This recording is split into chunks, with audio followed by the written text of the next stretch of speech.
Welcome to One Breath Wisdom, the podcast for therapists, healers, and soul-led space holders, ready to lead from wholeness, not burnout. I am Lisa McNett, founder of One Breath Institute and co-creator of the One Breath Method.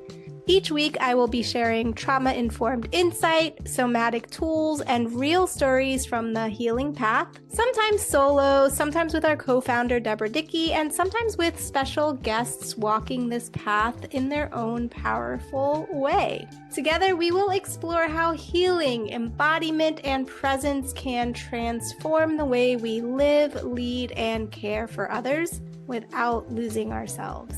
Let's take a breath and begin. Hello and welcome to One Breath Wisdom. I am Lisa McNett, founder of One Breath Institute and your host for this podcast. And I am really excited to be joined by Brennon Moore. Brennon is a therapist. Brennon is also a graduate, a practitioner with us here at One Breath Institute. And Brennon does all kinds of cool things, which we're not going to go into too much, but has a very long history in the mental health field and in working with mental health and supporting addiction recovery as well. And today, Brennon is going to share with us a concept that he has been educating people on called the pendulum swing. Yeah. So welcome, Brennon. Thank you so much. Yeah, I'm so grateful to be here. And I always like to, whenever I do a podcast, I think it's fun to give people who are listening a little behind the scenes. I love that you checked in with me before asking what I wanted in my introduction, because a while ago I did this presentation. And I think somebody found an old bio from me from 10 years ago. And they literally were referencing graduate school awards and things like that. And I was so uncomfortable. They were in 1998, Brennon watched every episode of Saved by the Bell. And it was as soon as they were done, there was 1,000 people on the presentation too, watching it. I was I am so sorry you guys had to listen to that. So yeah, the main thing you need to know about me is I'm a therapist, and I do this work myself. I try to practice what I preach. In that mirror behind me, you can see my wife's Dream Big collage that's above her desk. And so we're both big therapy dorks and self-improvement dorks, and yeah, I really believe in this stuff that we're talking about. And One Breath has been such a huge part of my journey, so I'm just grateful to be here. And so what is the pendulum swing, right? That's what we're talking about. Yeah. So the quick and dirty, to make it more of a discussion, is that I kind of have to start with my journey to becoming a therapist, or specifically a trauma expert. And that begins about 16 years ago when, through my own recovery journey as a trauma survivor and my own recovery journey as somebody with addiction, the way my life changed for me when I had trauma therapy interwoven with addiction recovery, it was mind-blowing, right? To truly understand that from a young age, I fell in love with drugs and alcohol because they provided me relief, right? It even says in the big book of Alcoholics Anonymous that we drink mostly for the effects produced by alcohol. And I believe that effect is relief. It's relief from suffering. It's relief from pain. It's relief from night terrors. It's relief from body memories. And that's what it was for me. At 12 years old, I had my first drink of alcohol, and I was like, oh man, I can breathe. I can talk to other people. I can be in my own skin. And nobody was going to take that away from me until I was given a sufficient solution to replace it, right? And that for me didn't come until I found skilled body-based approaches like breath work, like experiential therapy. But back in the day, 16 years ago, not a lot of people were doing trauma therapy. So I packed my butt up, and I moved to the middle of nowhere in Central Florida. I love Central Florida. It's the wackiest place in the world, right? It's sponsored by Monster Energy Drink, and it's just a wild time. And I love it. And I moved out there and got to work at one of the most cutting edge, beautiful trauma treatment programs in the world. And the reason why I call this the pendulum swing is that back in the day, I was literally having to convince people that yes, what you experienced was traumatic. It actually impacts. This is actually what we know about the brain, right? When you experience a traumatic event, it impairs the brain's ability to function, and the frontal lobes of the brain go offline. And what starts driving the bus is the limbic brain. And like telling people this stuff, working with families where I literally had to explain to parents, like, yes, it did impact your child in a negative way when they were sexually abused when they were 8 years old. Like, and parents being like, are you sure? Or is he just an asshole? Right. Cause like, you remember this, Lisa, you've been doing this for a long time. In the 80s, this was back in the day. The first time I experienced treatment, I wore signs that said, literally wore signs around my neck that said, I'm a liar. And I scrubbed toilets with toothbrushes. I was in my early 20s. I was a sweet pea. But like the whole idea was still break you down and build you up. Right. And sometimes they didn't even sufficiently build you back up. And so this was like a really tricky battle to have with people to convince them that actually what they experienced was trauma. This was before Bessel van der Kolk wrote the book The Body Keeps the Score. This was before Gabor Mate wrote Realm of a Hungry Ghost. This was before Peter Levine's Waking the Tiger was in vogue and super popular. And I was just sharing with Lisa before we hit record that now when I go to my used bookstore, because I'm a book dork and I love to read, Body Keeps the Score is on like the staff picks from like a 19-year-old, right? Like everybody's reading these books. Everybody's following a TikTok therapist. Everybody is somehow magically dating narcissists and experiencing gaslighting, and like everybody's unsafe, and now the pendulum has swung from where I was like trying to help people realize like this trauma that you experience. And yes, the word is trauma. It's not just for soldiers. It impacted you. Now I'm trying to convince people that not everything they experience is trauma. It's not trauma that your boss fired you because you were late 4 times in a row. Like that's not actually trauma, and like it's not trauma when somebody sets a boundary, or it's not. And this is really tricky, right? This is really tricky because I don't want to ever dismiss somebody's experience, but I also don't want people to live in a world that is perpetually unsafe because everything's being labeled as traumatic. Yeah. Yeah, such a good point. I'm connecting with, there's so much I'm connecting with. I mean, one, like going back in time to the way that, the way, the way that I grew up, the way that we grew up. I mean, I'm guessing, anybody who is maybe 40s up, maybe even a little bit younger, but I'm 50, and like everybody was smoking around, like it was very common, it was, it just abuse was rampant, right? Like it was very common and it was very rampant, and it was, yeah, people were not taken seriously, or there was not an understanding or a belief that, like, oh, you're fine, just like you scratched your knee, just like put some dirt on it, right? and and yeah, I also did experience that, like break you down to build you up. But was I really like, oh, memories. But yeah, as you're speaking, it's like, we are meant to have some struggle in life. We are meant to have some struggle in life. I've been connecting with this teacher lately who illustrates this by talking about the butterfly who, it starts as a caterpillar, and then it's in stasis and it's cocoon, and when it starts to come out, it takes time for the wings to drop, it takes time for the liquid, and that if anybody were to help that little butterfly, it would die. And I'm not doing this justice, but it's just what's here right now. But just that concept that there is, a process and a transition, and of course there's some struggle to like breaking out of that cocoon and like opening the wings, and and so there is some struggle that we do need to have. And so yeah, everything that happens when we have a bad day, if you get fired from work because of it, whatever reason, it doesn't necessarily mean trauma. It doesn't mean that it feels good. Doesn't mean that you like it. Doesn't mean that you're not going to have a reaction to it. Um, Yeah, it is interesting how everybody is dating a narcissist or has narcissists Mhm. in their life. And so, making kind of like lighter joke of that. Yeah, let's get more into this. For sure.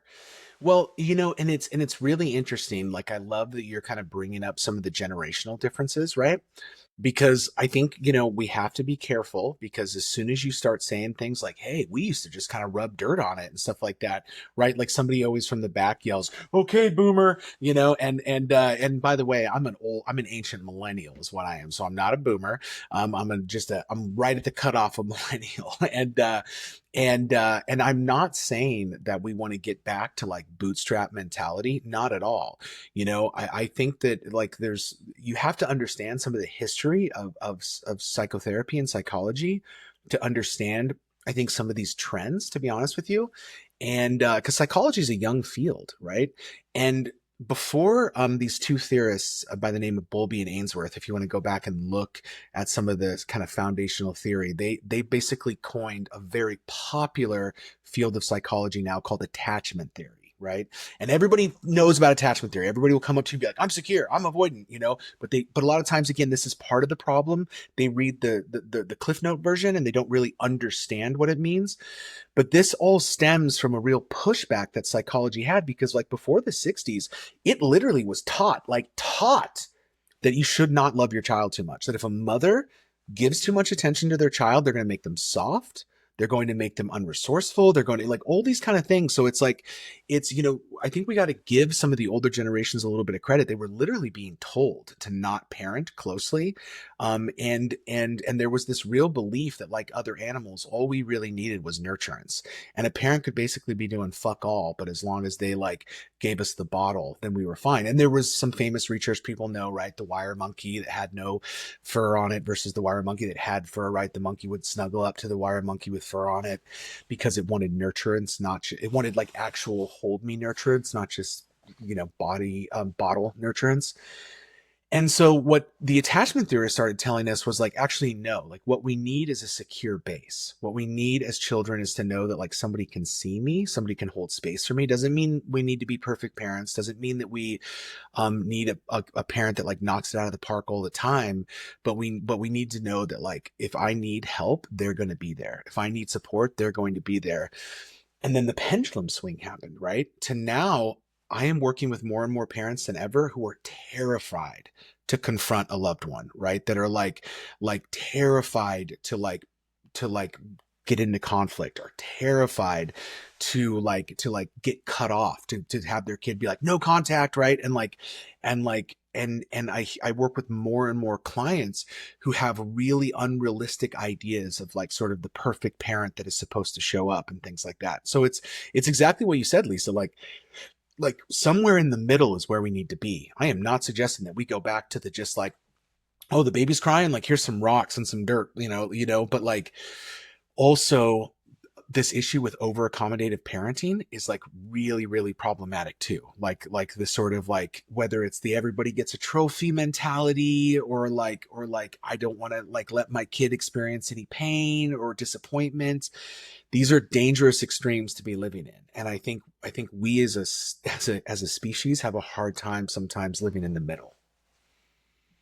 Sure. Yeah. Yeah. When you were speaking about the monkeys, it made me think about there was a study that was done at the University of Miami as well. And I can't remember when. It seems like also the late 80s or the early 90s, where, and it's kind of interesting. Like, I don't think a study like this would be done today, but babies in the NICU, who were in the incubators. These nurses at started looking at, and you're probably familiar with this.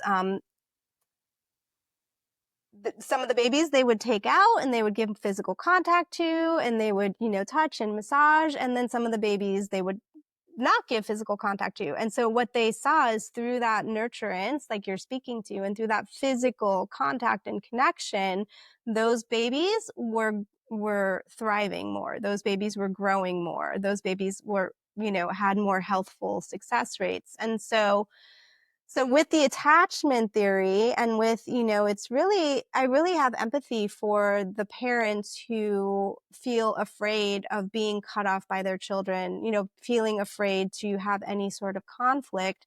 Because what's coming up for me in all of this is that middle place, or when we're talking about attachment, it's this concept that you have that nurturance, you have that, acceptance, you are seen, you have that build a level of safety. And so that supports regulation when there's dissonance, For sure. right? Or when there's dissonance or, some challenge or some conflict that comes up. Um, yeah, it's there's an awareness that there's a coming together, or there's more of a possibility for a coming. You can navigate that, right? You can better navigate that when Yeah. you have that. So what do yeah, we're here and then we're here. So with the pendulum swing and what more do you want to say? I mean, I have questions for you Oh. about how do you, I might be jumping the gun when I say, well, how do we come back to a place of the middle, or how do we find that place? But it's really an open invitation to speak to wherever you want to go from here. Well, yeah, I think I'm always like mindful about like I don't ever want to like over dominate the conversation and things like that, and like and because I do really love questions about this, because the truth is we could splinter off into a million different directions, you know what I mean? Like what you just talked about is like, and again, those that research that was done in like NICUs and stuff like that, that is leftover from literally what I was talking about, where they were like, you babies don't need to be touched. They just need to be warm and like give, so in the 80s when they were studying that, I know to us now, it's like, why did they even need to study that? That's because they were literally being taught that by behavioral psychologists. You know what I mean? That like there were people that literally thought it was good to smack a kid around every once in a while. Like it built character. And so that is just to keep illustrating this idea of the pendulum swing, how far over here we were and that we've really swung over here.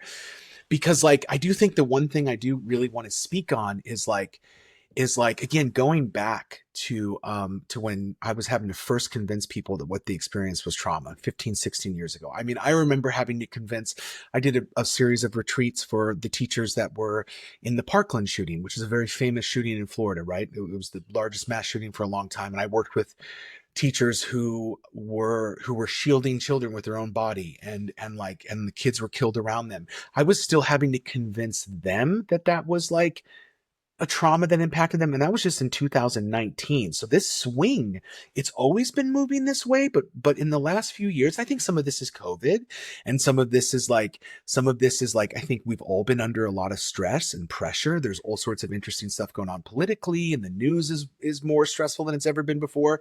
So the pendulum was always swinging, but in the last like 5 or so years, it feels like it went whoop, like it really just went fast and hard. And I was trying to get people to read books like Waking the Tiger. I was trying to get people to read books like The Body Keeps the Score. It was really hard, or they would read them and they would be like, I don't even know if this stuff really applies to me, right? And uh and now it's like everybody is armed with this language, right? Everybody is a junior psychologist and a junior therapist. We have tools like ChatGPT, which is amazing, right? You can have 1,000 words and then somebody's like, oh, I'll condense it to 300. You can put it in ChatGPT and bam, right? Like you have it, and it's beautiful and it saves us time. But I think there's a lot of people that are now like getting questions and answers synthesized quickly for them. And they're trying to bypass the work, right? Like they're trying to bypass the healing journey that has to occur. And I think the thing that's really scary, and you were touching on this with some of the grit and resiliency that is needed for us humans to survive. We are all descendants from ancestors who had some grit and resiliency, right? If they didn't, we wouldn't be here. Our bloodline would not be here. And so, again, this isn't a bootstrap mentality type thing. This is just that I get really concerned if somebody is chronically only dating narcissists, right? I only find narcissistic women, or I only find narcissistic men. True narcissism only impacts about 3% of the entire population, right? So it's impossible. I remind my clients of this. It's absolutely, it's almost, it's a math, the statistical probability of you dating three narcissists in a row is so wild. What if we could just find a way to look at you and the pattern that you have coming up in your life? One of my favorite quotes from Carl Jung is that if we do not make the unconscious conscious, it will direct our life and we will call it fate. And that is one of the things that I see people doing is if they are a narcissist, then I don't have to look at my patterns. There's just no good men out there anymore, right? Like if nothing is safe, I hear a lot of people do this. I didn't feel safe. I didn't feel safe at work. I didn't feel safe there. The way the boss would talk to us, I didn't feel safe. Did you not feel safe or did you feel uncomfortable? Because the thing is discomfort is good, right? Like if we don't feel discomfort, we don't know when we need to make positive change. If we're super uncomfortable with the kind of work that we have, maybe that's what propels us to go to college or to like learn a new vocation or to sign up for the One Breath Institute and become a breath worker or like, seriously, you know what I mean? But if we just expect like everybody to over accommodate us, which I think can be a little bit of leftovers from some of the over accommodating parenting that's happening and all this kind of stuff. And I know that this only applies to some people. There's some people out in violent torn cities and things like that that would be dying to have over accommodating parenting. I am not suggesting that a lot of people aren't living in really unsafe environments, that women aren't unsafe in a lot of, I know the statistics of the amount of sexual abuse and sexual assault that happens with women. This shit is real, but also in many ways we also live in a safer time than we have in a really, really long time too. There is more resources for mental health. We are starting to notice a decrease in forms of violence. We're starting to see a drop in drug use in high school. Like stuff is actually getting better, but it's not uncommon for people to report that it's actually getting worse, which is a real sort of like out of sync that's happening. And again, the problem is, and this is, I'm going to throw in a little bit of an IFS lens. In parts work theory, there's this idea that the more wounded parts we have, right? So the more parts that experience something that is felt as traumatic, and sometimes I think we can label that and make it traumatic, the more protectors that we have emerged to protect us from that wound. The more protectors that we have, the more stories that we have in our mind that the world is unsafe and therefore the more dangerous the world becomes. So again, this isn't a bootstrap thing. This is just actually that I'm seeing more and more people making the world a lot scarier than it needs to be. Yeah, and it's really interesting to touch on that because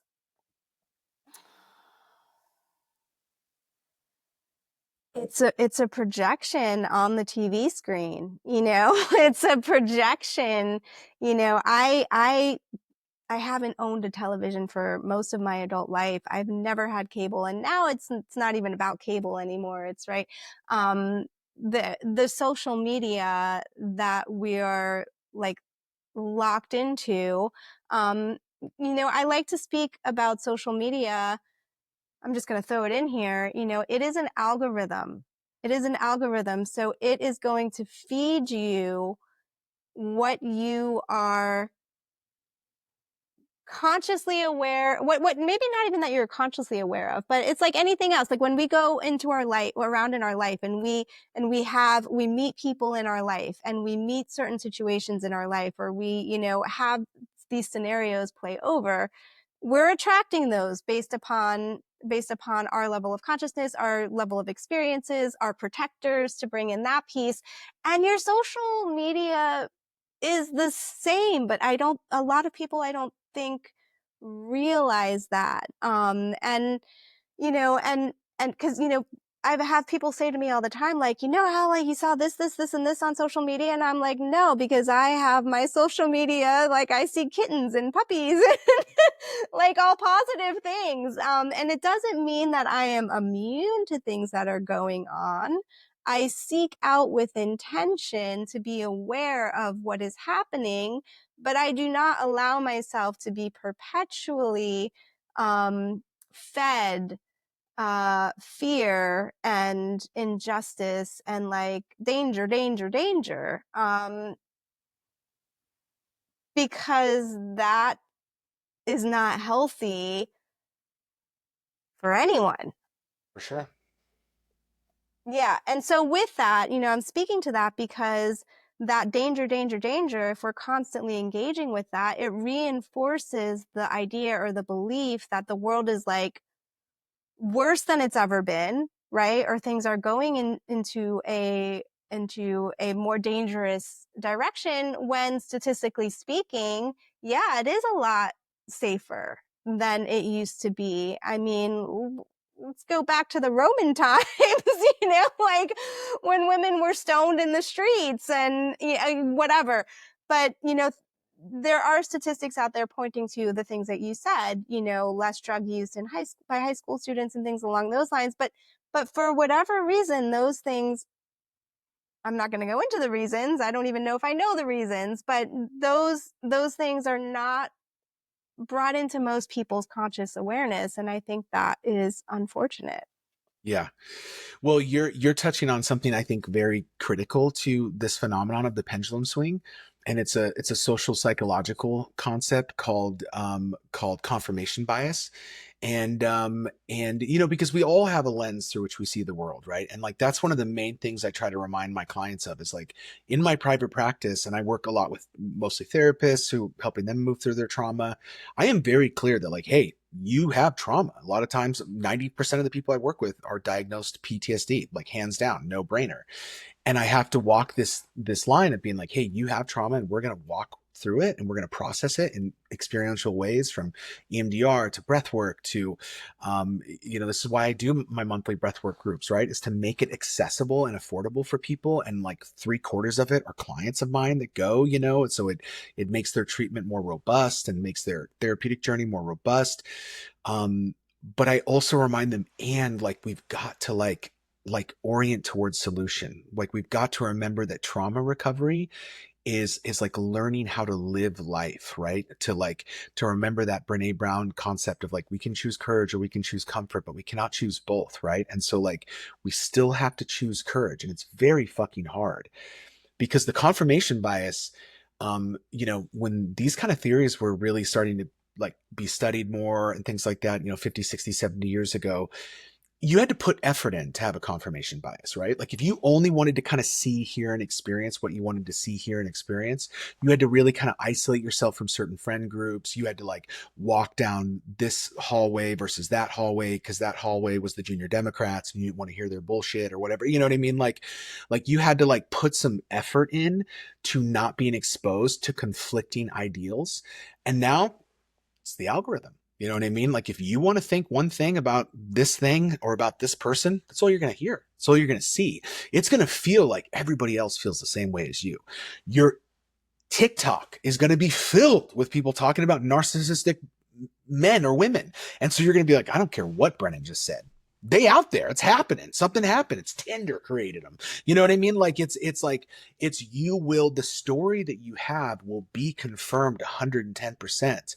And it's tricky because again, man, I'm not saying that some people haven't intertwined with a narcissistic person. Like they are out there, and it's very, very painful, but I think sometimes what the biggest challenge is to step back from our story a little bit and to see if it's actually real, just to see if do I know this is real? Can I absolutely know that this is real? And what does it mean if it's not? And like, what way do I need to sort of start behaving regardless of whether I know it's real or not real? That can be the really tricky thing. Yeah, and it points to like, okay, you said statistically speaking, it's not really possible to date 3 narcissists in a row, but let's just say I mean, that a it's person, possible, but it's but highly, let's just highly highly, unlikely. yeah, yeah. Let's just say I did date 3 narcissists in a row.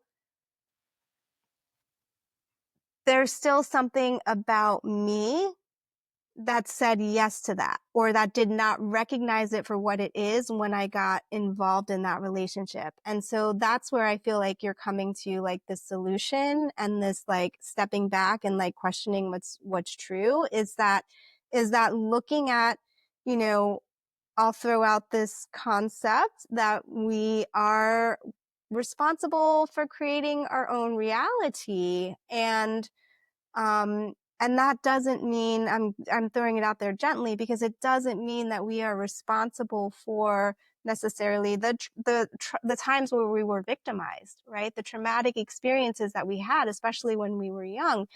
But now, as an adult, I am creating my life. We are creating our life. And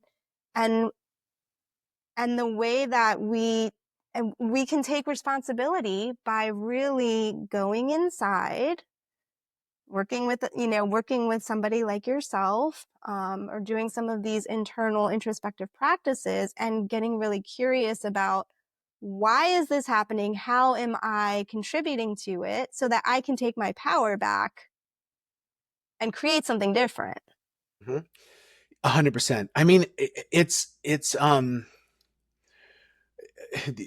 just yesterday I was working with a client, um, and he came in and he was like, and this is a guy that he's moving through divorce, and he was actually in our retreat, and he had a beautiful experience, and he's moving through divorce, and he's going through some stuff, and he was just feeling disconnected and disassociated, right? And the first thing I did was I got him sitting on the floor with me, and just like we moved from the couch to the floor and just moving through the body, just somatic work, right? Connecting, right? We weren't talking about like, yeah, what's going on? Like, oh, your wife did what? Or like, like there was almost no narrative to it, right? It was just notice. What do you notice now? Tears would come, right? What do you notice now? Some body would move, right? Like it was just about actually being in what is happening now. I think a lot of times the story is actually the most cunning defense mechanism of one of our most skilled protectors. The story keeps us cognitive. The story keeps us out of our body. And I think so many people end up staying stuck in the story. I loved, one of the first things that I just loved that you shared early in training at One Breath was that, and I know you credit it with somebody else saying it, but that is a discharge or is a drama, right? And it's like, I think a lot of people still fall victim to this idea of the catharsis myth of therapy, right? We've seen Good Will Hunting, and we think therapy, the breakthrough is going to be this moment where our therapist is like, it's not your fault. We're like, and it's like, and sometimes that does happen. Sometimes there is this beautiful connection made in EMDR, and it's like, oh shit. And that's why I have this fear around my uncle, and I get in these toxic relationships with men, but a lot of times it's not that.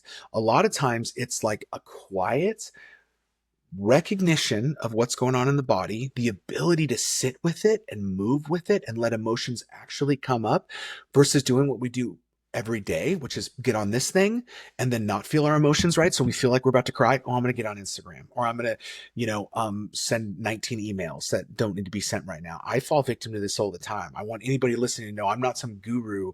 I have a TV. I watch Dateline when I work out. I mean, I love some shit TV. I was just watching the Dallas Cowboys cheerleader reality TV show. I don't know why. My wife's not even watching. I don't know. It's not even because I'm like want to watch the girls. I just find it interesting. And so like, I'm not saying you got to be like lotus position on a mountaintop here or anything like that, but you do need to be like willing to actually be with what is, and it can be like it can be a really tricky thing, right? To get people to actually just be in the moment with something, right? Yeah. Yeah, and I realize, yeah, and thanks for bringing, yeah, me not having a TV is because I would sit there and I would watch it all day. Sure. For sure. Yeah. Like it's my way of controlling, being sure I don't fall too deep into that. Yeah, some of this stuff is there for entertainment. Yeah, fun, interesting things that we go to, and yeah, I mean, I'm all about I haven't watched the Dallas. I've heard it's good though. I've heard it's interesting. I've heard it's entertaining. Yeah. The same guy who did the show called Cheer, which is about cheerleaders. I mean, I played football for a long time, but it's Yeah. like my wife's a former, semi-pro cheerleader. I don't know. So Yeah, that's funny. That's great. yeah, Yeah, I've my little guilty pleasure lately when I need a little moment is like Perez Hilton, like the celebrity gossip dude. I yeah, was like, yeah. oh, what's happening with Blake Lively and Justin Baldoni? 100%. I don't I don't care. I don't even know who Justin Baldoni is, but it's fun. So yeah, bringing that in, Yeah. there's nothing wrong with it. And we can when we need to take time and space to connect with our inner world as well, and not just go to the distraction. And something that I experience working with clients at times, and I imagine you do as well, is just like, the asking, like, how do you feel about that? And then what comes out is like a thought, right? Like a thought. Like, so many of us are walking around just like in that, like up here. And that story, another concept that we like to introduce early on at One Breath Institute is that um, we're not going into story. We're going into the body, because you highlighted the most, in my opinion, important piece is connecting with what is present right now. Not the idea or the belief or the story of it, but just like getting into what is present right now. And that is really hard for people. Yeah. And what happens, and why, and one of the reasons it's hard is because we get stuck in our story, like our story will actually start to define us. Um, that's one of the tricky things that I think is so dangerous about like some of the over pathologization that has happened, is that like more and more I am seeing clients that come in and they're telling me what their diagnosis is, and I'm like, oh, cool, oh, you have ADHD, or you're on the autism spectrum, like, oh, will you send me like the neuropsych testing that's required to like get accurate diagnosis of that stuff? And they're like, oh, no, I just like did an assessment online, or I just put in my symptoms into ChatGPT, and it's like, and listen, ChatGPT can be fairly accurate. Maybe that is what is going on. But the problem is there is that catharsis bias. There is that information bias where people think that just having awareness is going to set them free. But the problem is, awareness without action is still avoidance, right? And it can be very, very difficult. So people have these terms and they're trying to figure it out themselves. You're 110% right. You ask them, what do you notice in your body? Well, I just think that, my boss is a real bitch. You know what I mean? And like, you're like, oh, this is like where they want to stay, right? Because again, we get a lot of reward from being able to figure things out, right? Like when we figure something out, when we put a piece of a puzzle in, dopamine, bloop, a little bit of dopamine, right? So we like that. Again, that catharsis myth is so, so thick. And that confirmation bias is so dangerous, right? And I think one of the most destructive things about trauma is, and this isn't just my belief, this is what a lot of the theorists that study it, Heller and his work on the neuroaffective model and things like that, he's very clear. And I love the way this is put, where it's not about the event, but it's about the survival adaptations and protective behaviors that emerge due to early life fear. And what's interesting about that is that starts getting into trauma repetition, right? So it's not about what happened to us. It's about what continues to happen to us because of behaviors and adaptations that we learn as adults. Now, there's some real low hanging fruit, right? Examples, right? There's the chronically dating the same toxic person, like we're kind of alluding to with the narcissist thing. We're not trying to shame anybody. We're just trying to say like, hey, there's no power for you to change if it's always just that the world is only full of narcissistic people these days, right? Addiction, I think, is a really clear example of trauma repetition, right? Like the thing that you wanted to avoid as a kid was exploitation and chaos. And so later in life, you become addicted, right? But it can be more subtle. It can be that confirmation bias stuff that, like, an example for me that like it was like a few years ago when I was going through a hard time in my life. And I see people do this all the time, right? I had a friend of mine who was also going through a hard time in life. And so he and I kind of did this thing where at first it was like really helpful. Like we would just sit in my hot tub and we would just smoke cigars and just talk shit about how unfair things were in our life, right? A little bit of that is okay. Like a little bit of that is like why we go to AA meetings, why we, like connect with people, why we go on Reddit and be like, okay, you have cancer too. Like, okay, this makes me feel better that you're going through this shit. But then we did it like past this point where it was really like what an old therapist of mine used to call mental masturbation, where it was just like, it was not helpful anymore. And it started leaking into the confirmation bias, right? And we started actually like being in worse moods after hanging out. Like we felt fine in our hot tub of like secrecy.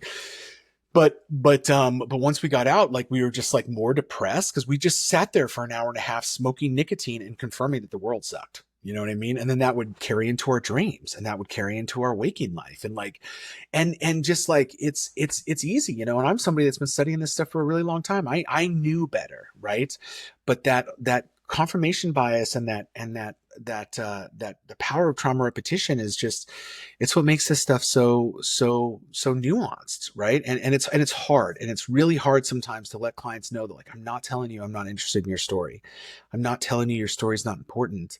I'm just trying to get you to remember that there's a lot more to you than just your story. Yeah, and for me, it's also like I've experienced this personally, and since experiencing it personally, and and the story that we think is the problem isn't always necessarily the problem. Right? Like, and so that's a big part of it too. Like, so for my example, I was working on my stuff with my dad for like ever. Like, all my trauma with my dad, my dad.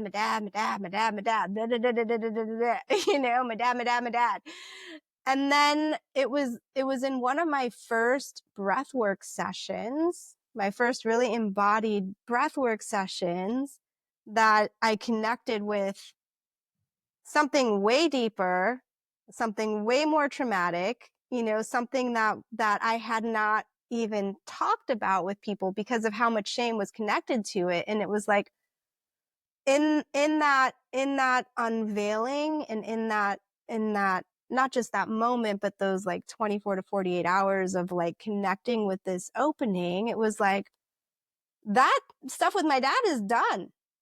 Like, For it's sure. over. It Yeah, is resolved. And so that to me that highlighted to me, and I've seen it now happen with so many clients. Like, that's why I'm like, it's not that the story doesn't matter. It's that, is the story really as relevant as you think it is to what is happening in your life right now?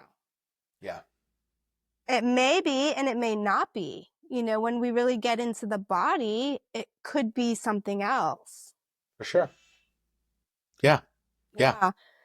Yeah. And, two other things that some of what you have said throughout this conversation, and in your example in the hot tub, feel like need to be named, are the importance of connection Mhm. and validation. Sure. Like you and your friend in the hot tub smoking the cigars, like bitching about your day, like connection and validation are in that. Yeah. 100%, right? And so I think even with this like ChatGPT stuff, it's like ChatGPT is validating something, 100%. is seeing, is giving Yep. that, yeah, yeah. And so, yeah, just naming that. For sure. 100%. 100%. You know, it's like every time something that people seem to like when I talk about this subject, that I always like to mention is like is just the power of language. You know what I mean? And you're absolutely right. That's what I mean by, like, me and my friend in the hot, and he's still one of my dearest friends. He supported me through so much shit. I'd like to think I've supported him through a lot of shit.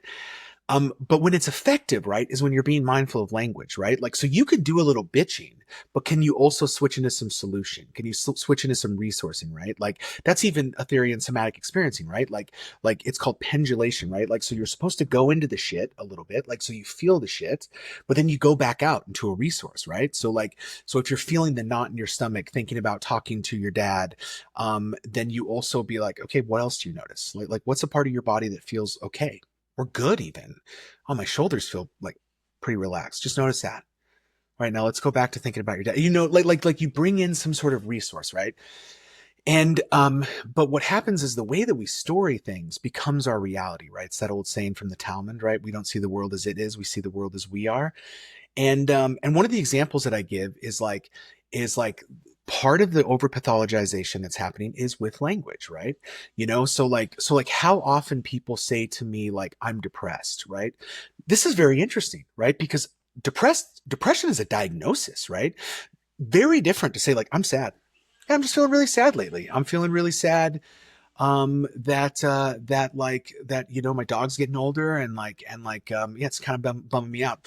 The big difference between saying I'm sad and I'm depressed is sadness comes and goes. Sadness is transitory, right? Depression is a diagnosis that stays with you. And the word that I always unpack is this word dread. I had a friend of mine who got a PhD, and she did this like 120-page nerdy dissertation on the word dread. And the reason she did this was because like for eons the word dread was like so popular, right? It was in every bit of literature, from Mary Shelley's Frankenstein to the Bible to like just everywhere, right? Dread's a really kind of interesting word, right? It's actually a collective word, right? Like we could feel a sense of dread collectively. Like my buddy and I could sit in the hot tub and talk about the dread we feel of just sort of the overwhelm of life. But dread was also transitory. It comes and goes. You can dread a terrible winter, but it comes and goes. Dread is also a collective experience oftentimes. But what you started to see in the 18 and 1900s was you started seeing words like dread get replaced by another very popular word. And that word is anxiety, especially in the 1900s with the rise of Sigmund Freud and modern psychotherapy. Anxiety almost completely overtook the word dread. Now dread's kind of a novelty, right? Like you see it in movies like Judge Dredd, or like or it's associated with like kind of horror terms or old-timey speak. But everybody says anxiety, right? Kids no longer say like, hey, I'm really afraid to go to school today. Like, we've got like the tryouts for the play and I'm afraid I'm not going to get picked, right? Kids say, I'm anxious to go to school. And it's like, oh shit, they're already starting to use non-transitory words like anxiety, descriptive words. I'm anxious. I'm an anxious person. And that can be really dangerous, because that becomes our truth. And again, the example of me and my friend in my hot tub is like, we took it a little too far. He and I still joke about this to this day, where, instead of being like, man, this is some dreadful shit we're going through, essentially, it was like, man, the world is bad, right? Like our end cap when we put our cigars out was like, the world sucks. And right. And that was our truth. That was the way that we started seeing the world for a little while. Yeah, that was the confirmation bias that you created that went into your dream world and supported further feeling like shit in your daily life. And I just give a little laugh because, yeah, we've all been there. Yeah, we've all been there. And yeah, speaking, Bessel van der Kolk also, The Body Keeps the Score. I believe in that book, he spoke about veterans, because he did a lot of work with veterans, as you know, and he spoke about, he did some observation or some research, and it's not 100% in the front of my memory, and I don't even know if we need to go into it too much. But about, there's a different thing that happens when the veterans just sit in the room and just talk about all of the horrible things that happened to them, which they did, all these, and then just walk away. Or they talk about all of the horrible things that happened to them with some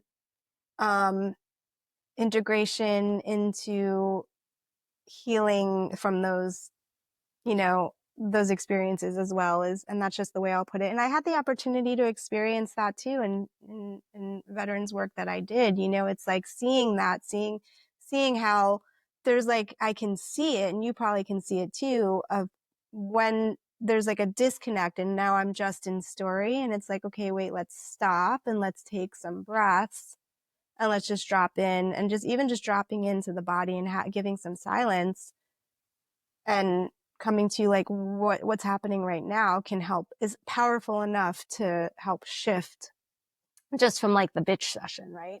For sure. For sure. Yeah. 100%. Yeah. So I could talk to you all day. But I know that we are, we're almost 48 minutes in. And so I want to be mindful and respectful of your time. And so you've brought up a lot, the importance of solutions oriented. And so, yeah, what can we give to our listeners, moving forward as some solutions? For sure. Oh man, I think one of the first things I want to say is that um there are so many like gifted healers out there. right? There's so many gifted healers out there. And I want to make it really clear. All my therapy sessions aren't me sitting on the floor with people and dynamic body work. I absolutely have sessions, sometimes numerous in a row, where we're talking story and we're validating, right? Like being witnessed is an incredibly important part of the healing process. But I do hear stories all the time of people like staying in sort of stagnant therapeutic relationships because like they like the person, or they're like, or maybe they live in a town where it feels kind of daunting to switch up their therapist or things like that. Um, I I just want to say that if all you're doing is talking, like Bessel van der Kolk, I heard him say this at a conference that he was speaking at, and I was speaking, not together, but I was speaking at the same conference. But I have done some supervision, some small group supervision with Bessel, and even what you were talking about with the veterans. This is why he's like so big on like theater and like psychodrama. Like he is like so big on like getting veterans to like move their bodies, act stuff out, perform Shakespeare because of the integration that it has. But I heard him in a room full of therapists, and this was before The Body Keeps the Score came out, right? He could say this shit now and everybody would be like, yes, but this was before The Body Keeps the Score. And he said, if you were doing just talk-based therapy with untreated trauma survivors, you were wasting their time. And people got pissed at him. And he went on to explain why. The frontal lobes go offline. The limbic brain is driving the bus. We need to do experiential body-based approaches. If you are a survivor of trauma and you have not had the experience and the opportunity to do some experiential approaches, start. You know what I mean? Find a breathwork group, find a psychodrama group, find a therapist that does, somatic experiencing or internal family systems or somatic based work, find a breath worker, find a coach, somebody that gets you out of the story, and gets you more into like experiencing and doing. Um, I think that, one of the points that I wanted to make was that like that story of my friend and I in the hot tub, like he's a dear friend. He's an amazing guy, one of the most supportive people in my life. But there's some people that don't have supportive people, right? And actually one of the pitfalls that I see people fall into a lot, and this is a form of trauma repetition, is this phenomenon called trauma bonding, where we will actually be drawn towards shameful and exploitive people. And so I'll see people that are like, I want to change my life. I want to do things different. But all their friends are just like kind of drunks at the bar, or like other like toxic people, or other people that are like getting into unhealthy relationships, or really negative people that all they want to do is sit in the hot tub, smoke, and be negative too. And we are products of our environment, right? And I'm not saying ditch your friends. I know it's not as simple as that, right? Some of you live in small towns. Some of these people have been brothers and sisters to you for years. But definitely bring some people into your life. Spend some more time with those people that go more to solution, right? Challenge that confirmation bias. Take breaks from social media, like just turn it off for a fucking while if you find yourself being drawn to that, right? Even my Dateline while I'm working out, I just don't give a shit. It does not do anything to me. But I talk to some people who are like, yeah, I watch Forensic Files and I can't sleep and it makes me, then you should stop that, right? Yeah, I don't know. It doesn't bother me. Probably because I was raised by a television, because my parents were alcoholics and addicts. So like I was watching fucking Silence of the Lambs on VHS when I was like 6. So like, it doesn't bother me. But if it does bother you, separate from that. Like you've got to create some of that peace in your mind, and be very careful of the language that you use. What if instead of saying like I'm depressed or I'm anxious, and if you have that diagnosis, then that's great. And if that actually feels good, I know for some people it feels good to like name it and tame it, to own it. But like, what if you tried actually being like, oh, yeah, I'm kind of like, maybe I'm just kind of scared. Maybe I'm just kind of scared. One of my favorite quotes from Fritz Perls, kind of the father of Gestalt therapy, is that fear is excitement without the breath, right? And I do think a lot of times trauma survivors don't actually know what they feel. And so just like being more curious about what it actually is. Yeah, what if you're not scared? What if you're just kind of excited or nervous, which isn't always a bad thing, right? We should be nervous before a first date or a big presentation or things like that. That's normal. That's healthy, right? Um, so that's some of the stuff that comes up for me. Yeah. Yeah. Okay. And what about the pendulum being all the way over here? Is there anything more that you would say or speak to? I'm thinking again of that parent who is afraid to have any type of conflict with their child, right? Like that's sad to me, and that doesn't feel like a way that I would want to live. And so, yeah, so with that, is there any little piece that you Yes, would speak 100. to? I just want to name that like parents, like again, pendulum swing. This is this idea of like I agree with, I understand both sides, right? Like I understand the no contact and low contact movement with families, right? Like I have instituted a lot of that with my own parents, right? Like I love that we no longer exist in a time where you're supposed to just eat shit and be loyal to your parents no matter what they do to you, right? Like if you have toxic people in your life, it's okay to set boundaries. And I think sometimes like this fear, like I see so many parents that are so afraid that they're going to get cut off from their kid or that they're going to like become a blog post or a Netflix documentary or whatever it is, right? Like all the movement to like shut down wilderness therapies and things like that. And don't get me wrong, there were some really bad programs out there, but there were some really beautiful programs that have shut down because parents were like, nah, my kid's never going to be in a documentary being like, then my mom and dad dragged me to this hell camp. Or, you know what I mean? And like, and there's so much fear like never before. It's almost like a hostage kind of thing. And this has been around for a while, right? This is the case of the addict who calls the mom and is like, give me $50. And the mom's like, no, I'm not giving you 50. Well, then fine, I'm just going to kill myself, right? And I'm not trying to make light of this, but that's like one of the most common. I used to like mess with clients and be like, hey, how often would you threaten to kill yourself so your parents would give you money? And they'd be like, how'd you know I did that? I was like, because everybody does it. When you get desperate, you'll do anything, you know? And so what I always say to parents is like, yeah, you know, don't ask your kids to make all this change and then not be willing to like go to an Al-Anon meeting yourself or not be willing to like work with a therapist or a parent coach yourself and get support. I think the identified patient phenomenon is one of the biggest hiccups I see for a lot of parents where they'll be like, oh, this is unfair. I'm scared of my kid. But then when you're like, okay, cool, you should go to some Al-Anon meetings and like connect with some other parents that like also feel the same way you are. And if your kid's on an addict and this doesn't apply, then it's like, okay, you should reach out to a parent coach or do your own therapy.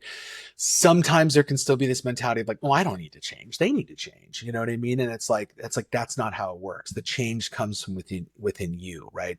Like the parent needs to do that work to know that I need to also do what's healthy for me and my loved one and then take care of myself to deal with whatever blowback I might get for a little while and to move through the fact that that could be temporary. You know, your kid might be really mad at you for a few months, you know, maybe even a year, but what if that led to a much better relationship in the long term? A friend of mine always talks about the idea of easy, hard and hard, easy, right? There's the things that are hard to do at first, but make your life a lot easy in the long run. And then there are the things that are easy to do in the moment and make your life a lot harder in the long run. I think over accommodation as parents is the real easy thing to do. It's a lot easier just to be like, okay, here's $100 more. You'll get the I love you. Thanks, mom. You're the best. But it makes it a lot harder in the long run. Yeah. Yeah, sure. Yeah, it all just comes back to connection to self, personal responsibility, being open to looking at yourself with and with more curiosity and how I may be contributing to the situation and how I may be able to become more empowered to create a situation that I actually do want in my life, and that it's okay for there to be some discomfort. For sure. Yeah. Anything else you want to speak to? Any final? No, I just, yeah, I think that we actually, I think we covered a lot of the topic. You know, I loved how it just kind of like flowed organically and I just want to say that like when I actually started doing this presentation with a colleague and friend of mine, and when he and I were first putting it together, we were scared. We were scared to put it together, right? This was during a time when all these documentaries were coming out and like the rise of like terminology, like the troubled teen industry and stuff were coming out. And like, again, I want to be the first to say that I know there were bad programs. I've always known there were bad therapists. I went through a really bad addiction treatment program that got closed down because of its behavior, where they did terrible things. But we knew that the pendulum was way over here, and we were like, damn, are we going to get lambasted? Are we going to be like driven out? Like, and we still very jokingly remind people whenever we do this presentation, like, we swear we are fully committed trauma therapists. Like this is, if you walk away from this hearing us say that trauma isn't real, that's not what we're saying. What we're saying is that we're worried. You know, we're worried because, like, the negative impact trauma has on people is it makes the world unsafe, and we see people making the world unnecessarily unsafe for themselves in some ways. So just want to say that this isn't, if you walk away feeling discounted at all, like, I just really encourage you to get with somebody and do some work looking at that, you know, because that is not at all the energy or the vibe that I think you and I brought. And I just encourage people to just be mindful of the clever ways that our protector parts can keep us from actually focusing on what needs to be focused on. Yeah, our clever parts and the stories that they tell us. And though, you know, not just the stories that they tell us, but the way that we perceive things, right? It comes back to that filter. Thanks for speaking to that, because yeah, you know, knowing you for as long as I have, you know, one thing I appreciate is your sensitivity, you know, is your empathy, is your openness, and it's important for, it's just so important in our fields, in our respective fields, and in the work that we do with people, you know, coming to your concept of the pendulum swing. If I look at the pendulum being all the way over here, and like this, like, nothing can be uncomfortable, and there's so much confirmation bias, and you know, we can't, it's the word that I'm wanting to put is like politically correctness. You know, it comes with a lot of political correctness, and that might trigger something too, because there is something to politically correctness, and you know, there's certain language that we don't want to use, and we want to speak respectfully to people and about people. And you know, in the work that when it comes to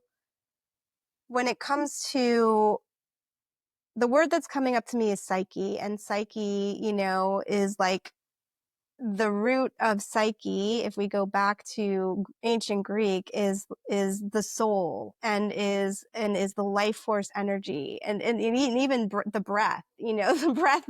And so if we I like to take psyche and take psyche, you know, psyche is the root of psychology. You know, what are we working with? We're working with the psyche of a person and the psychology of a person. And so it all comes back to, from my perspective, um,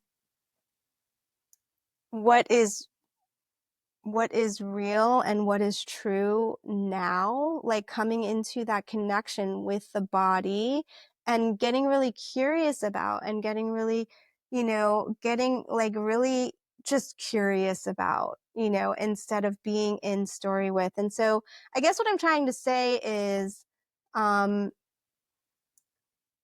as humans, as people, as souls, as whatever you want to call us, um,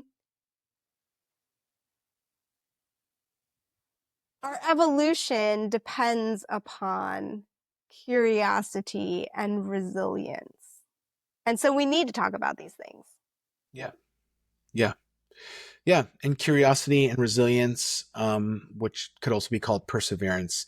Those are two crucial elements of self energy that helps make sure that we're not engulfed in a part. Right. And so I agree. Yeah. Right. Well, thank you, Brennan. Yeah. Thank you so much. Yeah, great talk. If anyone has, yeah, you are in Bend, Oregon, but do you want to just just share how people can find you if they want to? You have a podcast too, so you can plug your podcast or Yeah. anything Yeah. you've got coming up, or how people can Yeah. reach you. Yeah, so the best way to know about me or get to know what's going on is you can check out my website. It's brennonpatrickmoore.com. So pretty easy. Brennon Patrick Moore. You spell my name Brennon. Just a little trick there. And on there you'll find links to my podcast. You'll find usually some upcoming events that I have. You can read a little bit about me. You can get access to some of my media. I wrote a book in 2015 about working with young men with childhood sexual abuse and addiction issues called Finding a New Tribe. And that's available on Barnes and Noble online and Kindle and all those like digital platforms that ebooks are on. So yeah, I think that's the best way. Yeah. Great. And I will put that I'll put your brennonpatrickmoore.com in the description to the podcast as well. So people can just click on it and find all of Cool. those amazing things. Cool. All right, everyone. Thank you so much for listening. And thank you again, Brennon. Thank you. Till next time. All right. Thank you for listening to One Breath Wisdom. If something in today's episode spoke to you, I would love to know it. Send me a message on Instagram at One Breath Institute or at Lisa McNett, and please share the episode with someone else who needs to hear it. Remember, you are not here to carry it all. You are here to come home to yourself, one breath at a time. Until next time, take a breath and be well.